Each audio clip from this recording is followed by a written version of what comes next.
Berapa hasilmu hari ini? Suaranya Paro seperti burung gagak. Samin tak pernah menghitung hasil sedekah orang kepadanya. Ia terima saja apa adanya, dan ia keluarkan kembali kalau ia butuh membeli makanan. Karena itu, ia menggelengkan kepala kepada pengemis yang menanyainya. Tak pernah kuhitung, jawabnya. Ada 100? Pengemis itu bertanya lagi. Samin meraba-raba saku bajunya yang telah nyaris robek. Lalu dikeluarkannya beberapa keping uang logam dan dihitungnya sekalian. 48 rupiah. Sedikit sekali, kata si pengemis yang memperhatikan Samin waktu menghitung uang. Aku mendapat 10 kali lipat dari itu. Kemana kau jalan?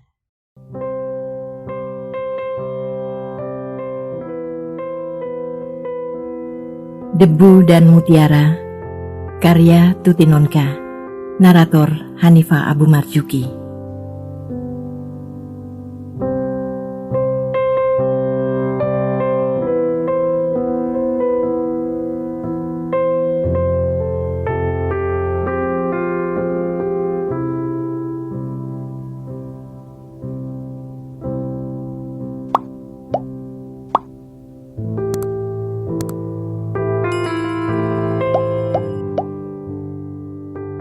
Alamat majikan Mirah didapat Samin dari bekas tetangga majikan itu.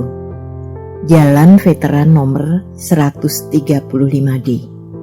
Pendek, mudah dihafal. Tetapi kemudian Samin tahu untuk mencarinya tidak semudah menghafalnya.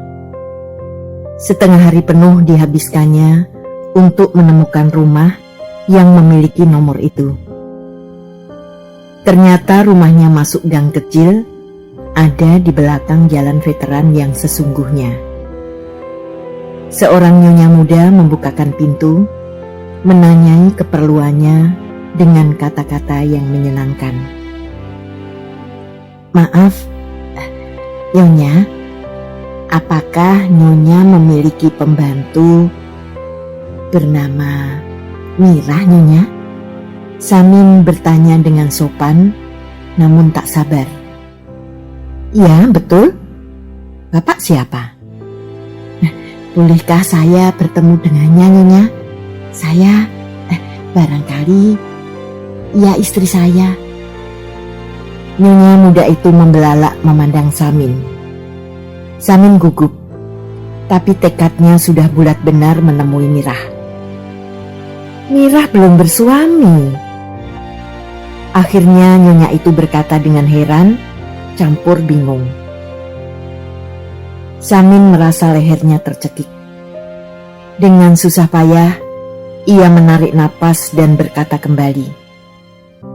Izinkan saya bertemu dengannya, Nyonya. Mungkin lupa. Samin mengakhiri kalimatnya dan menundukkan kepala dengan pikiran kalut. Nyonya muda itu menatapnya beberapa saat dengan keheranan makin menjadi-jadi. Ia yakin betul pembantunya belum bersuami. Tapi melihat kesungguhan lelaki di hadapannya, ia tidak sampai hati menolak. Samin disuruhnya duduk dan ia masuk ke dalam memanggil Mirahnya. Samin menunggu dengan cemas dan gelisah. Jantungnya berdetak melompat-lompat.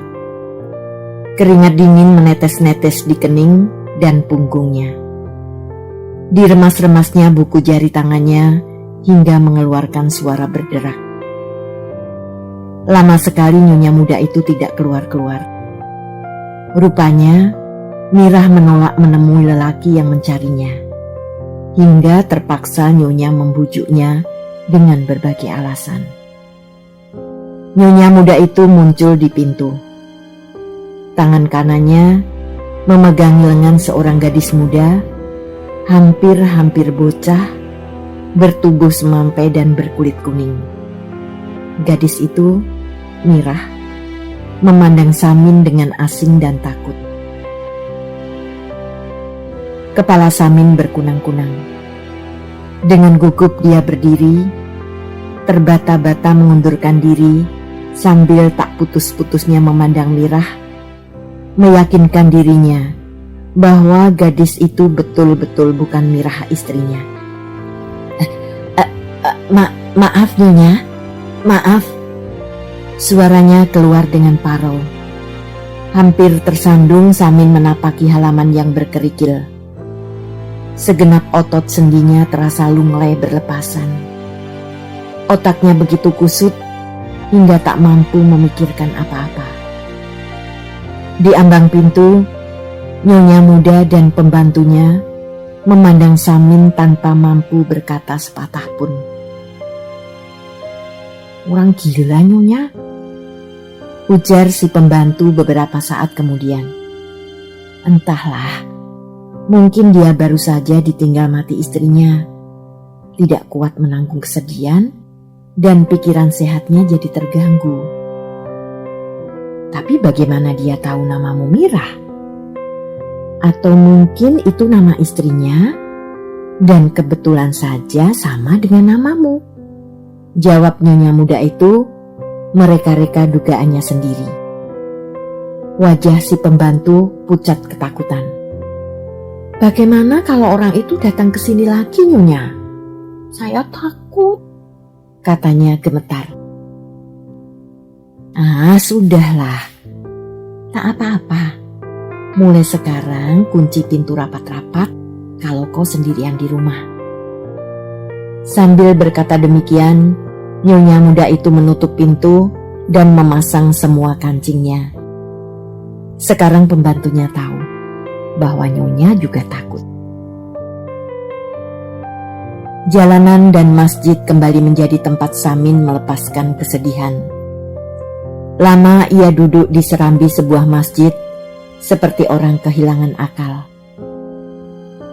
Ia bercakap-cakap dengan dirinya sendiri tentang hidupnya, harapannya, dambanya, kerinduannya, dan kenyataan yang kini terbentang di hadapannya. Mengapa kesia-siaan ini mesti dilakukannya? Untuk apa sesungguhnya ia mesti hidup? Sungguhkah hidup begitu berharga dan mati adalah keburukan yang harus dihindari? Berbulan-bulan Samin hidup menggelandang.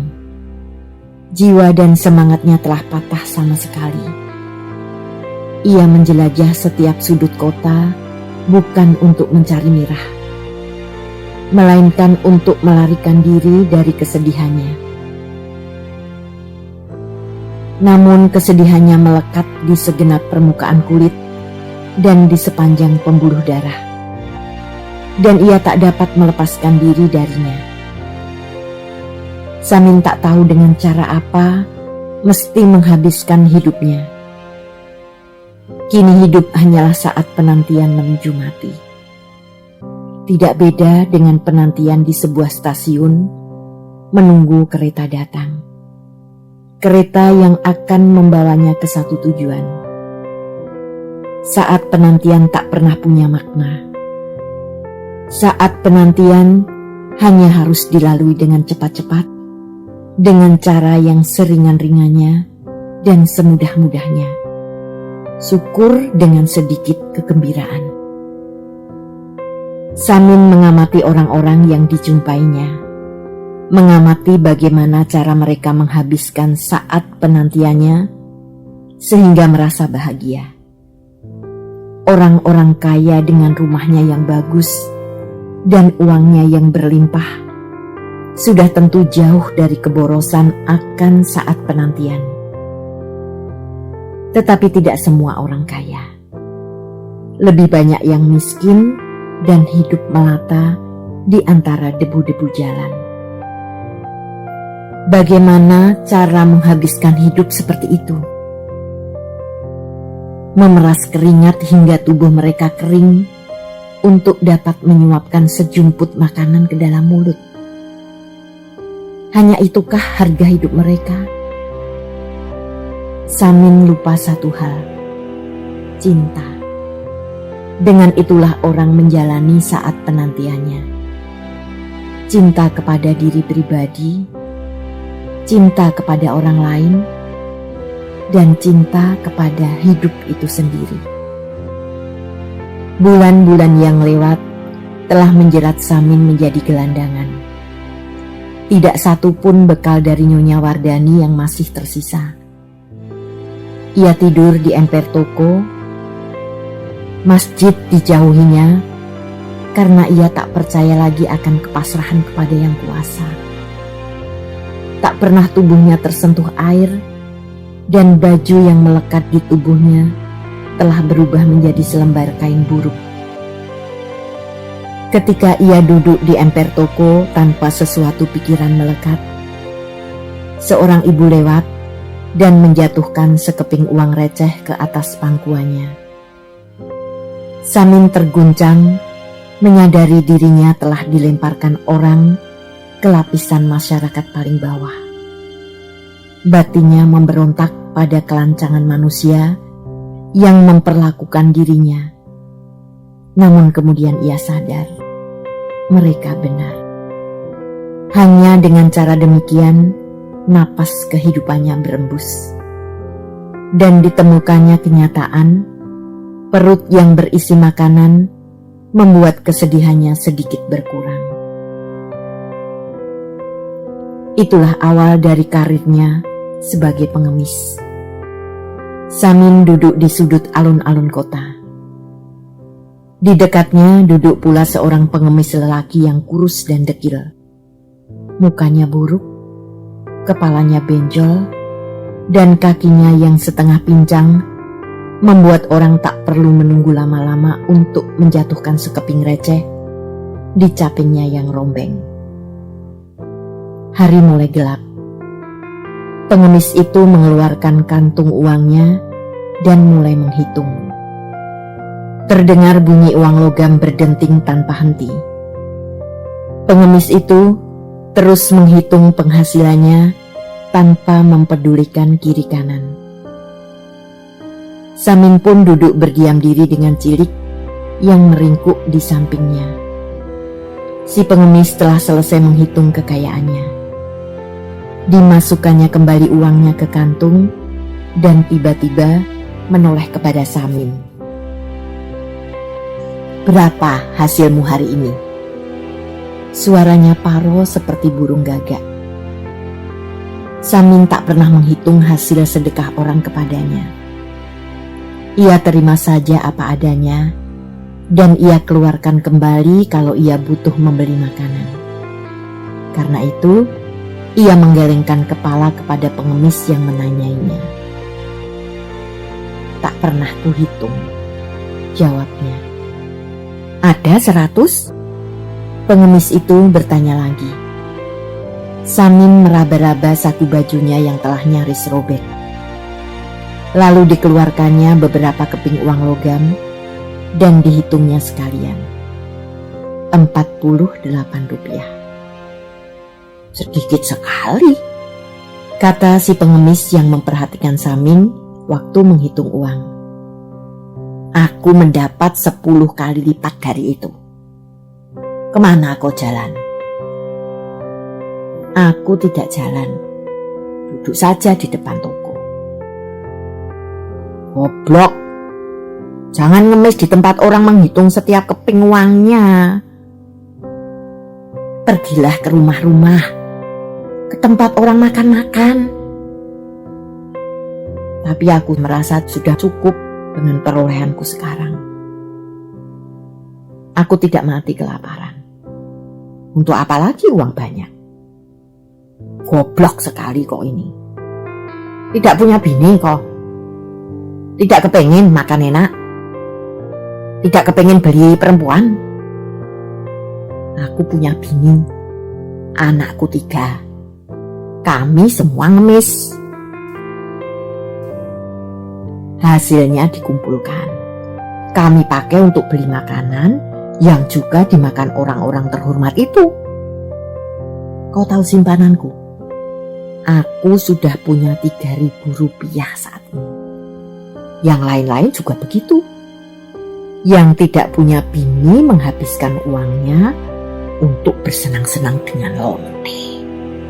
Pengemis itu mengakhiri kata-katanya dengan seringai kotor. Samin terhenyak seperti orang dipukul tengkuknya dari belakang.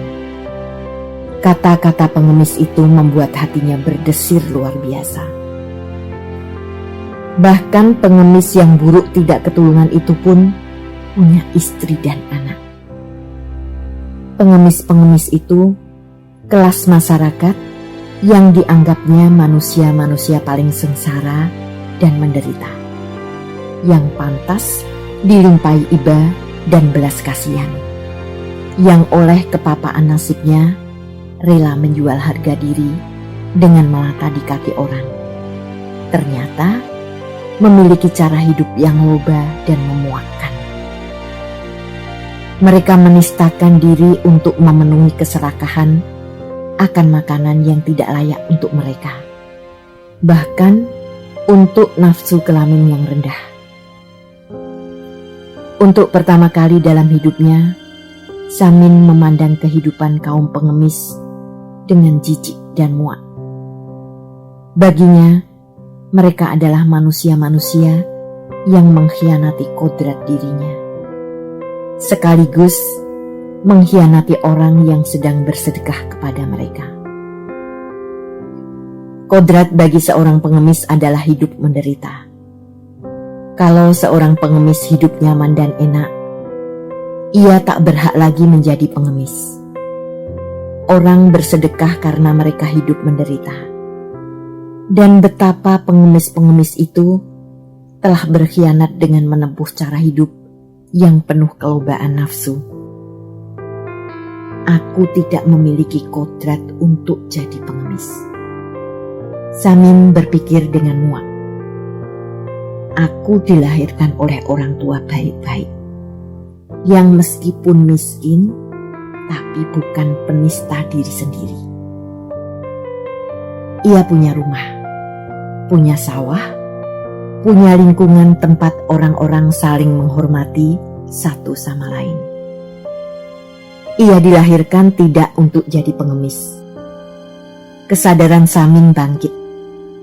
Pengemis buruk itu telah menunjukkan kepadanya cara menjalani saat penantian. Mencari keluarganya, istrinya, anaknya, darah dagingnya.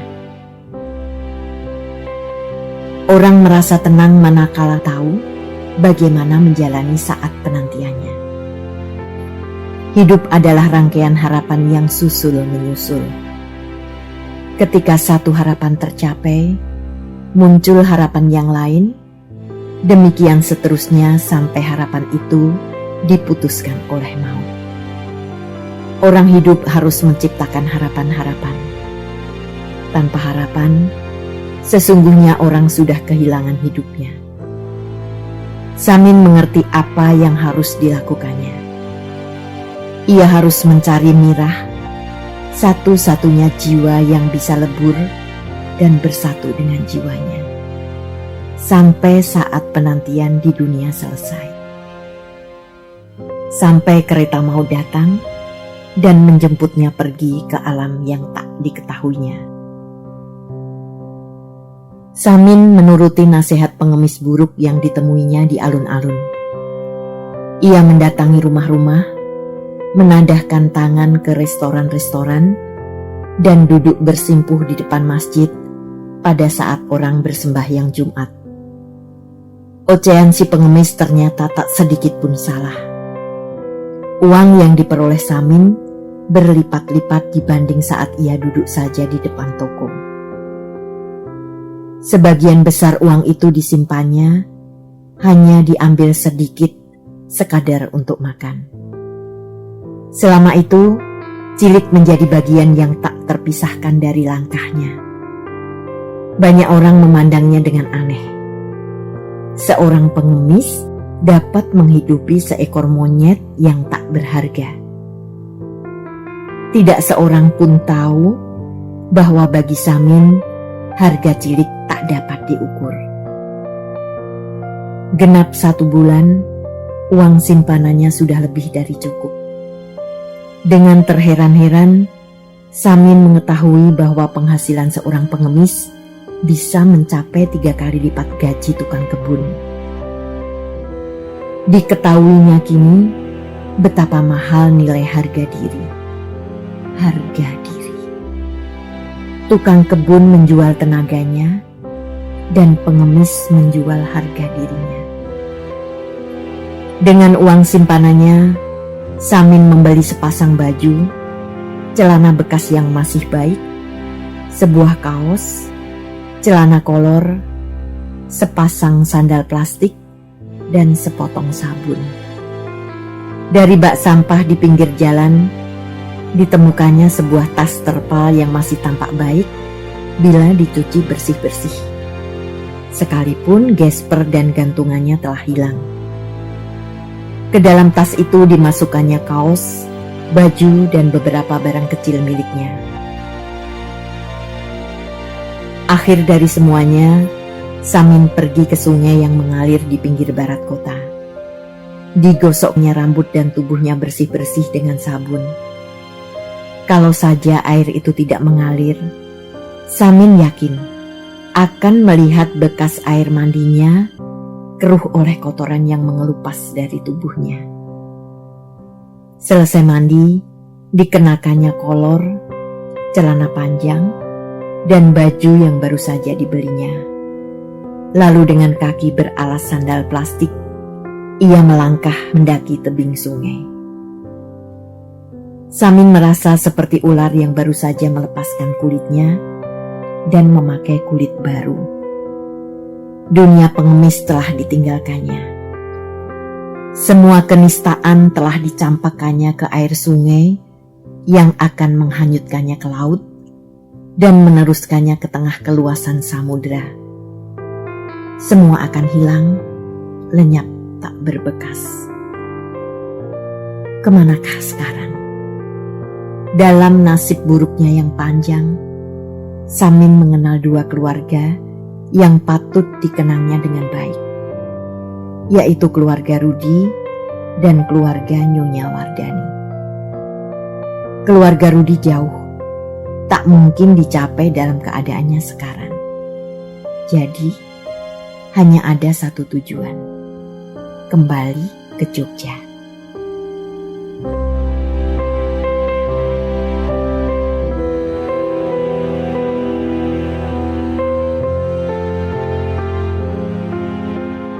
Terima kasih telah menikmati cerita ini.